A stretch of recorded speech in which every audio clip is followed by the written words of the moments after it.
Okay, driveways are beyond the scope of this inspection. But this driveway is pretty cracked up.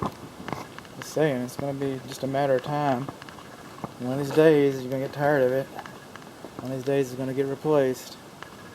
Maybe not today, maybe not tomorrow.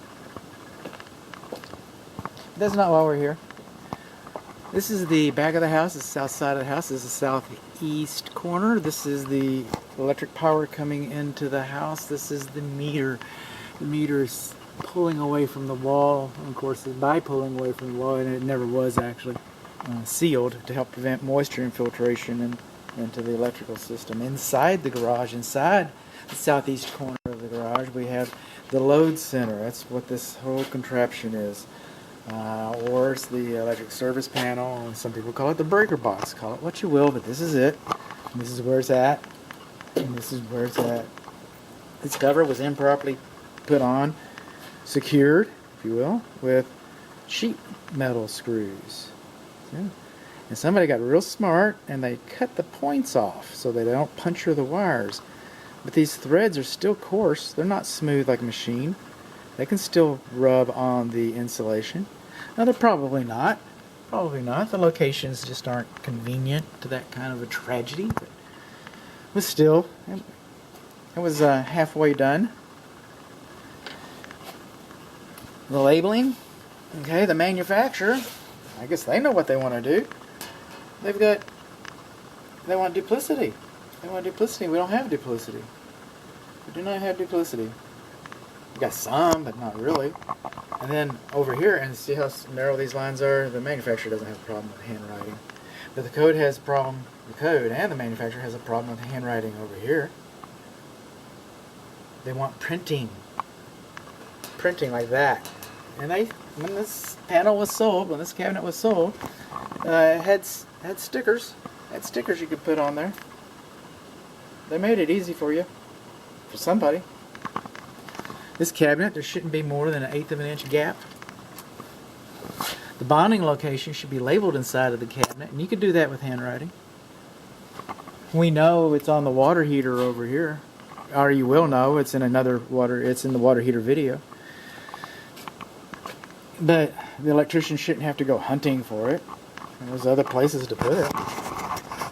Okay, you shouldn't have more than 1/8 of an inch. That compromises the fire blocking. The cabinet should not have been screwed into place. It should have been nailed into place.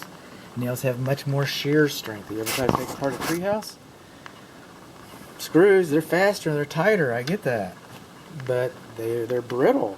I mean, if this structure was to experience a tornado, for example, some event like that, this cabinet would stand a much better chance of remaining safely in place. What chance you had, but it would have a better chance than if it had been screwed in.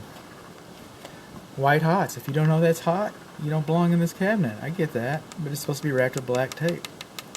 It's 200 amps, copper to copper.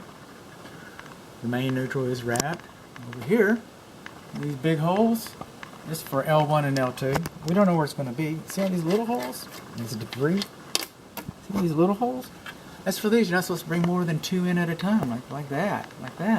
You start bringing a bunch of them in like that, that's called the skin effect. It develops heat. It wasn't designed to do that. That's actually a code violation.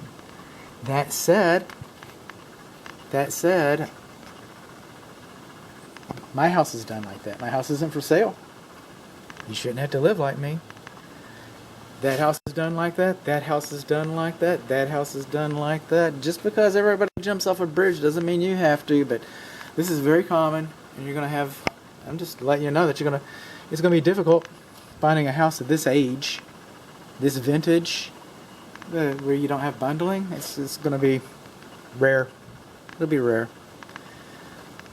Coming on along, the wires should not be in touch with the panel cabinet.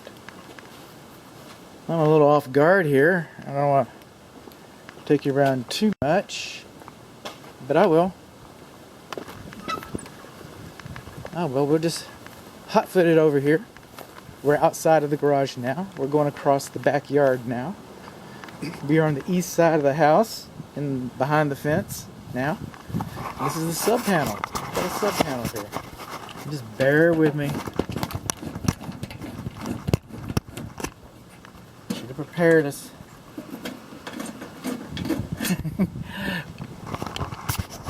The wrong kind of screws. They still got the points. Yay! Okay. Sub panel.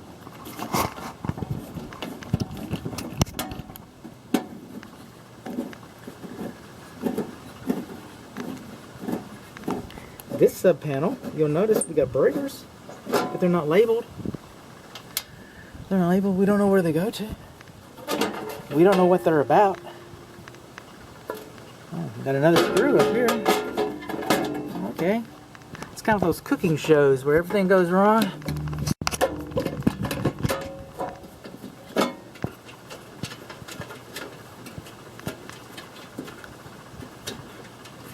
Come on.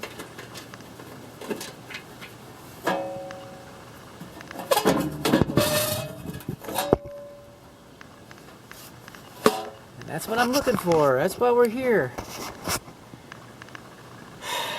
In the main panel, you can share the bus bar with your neutrals and your grounds, but not in the sub panel. Not in the sub panel.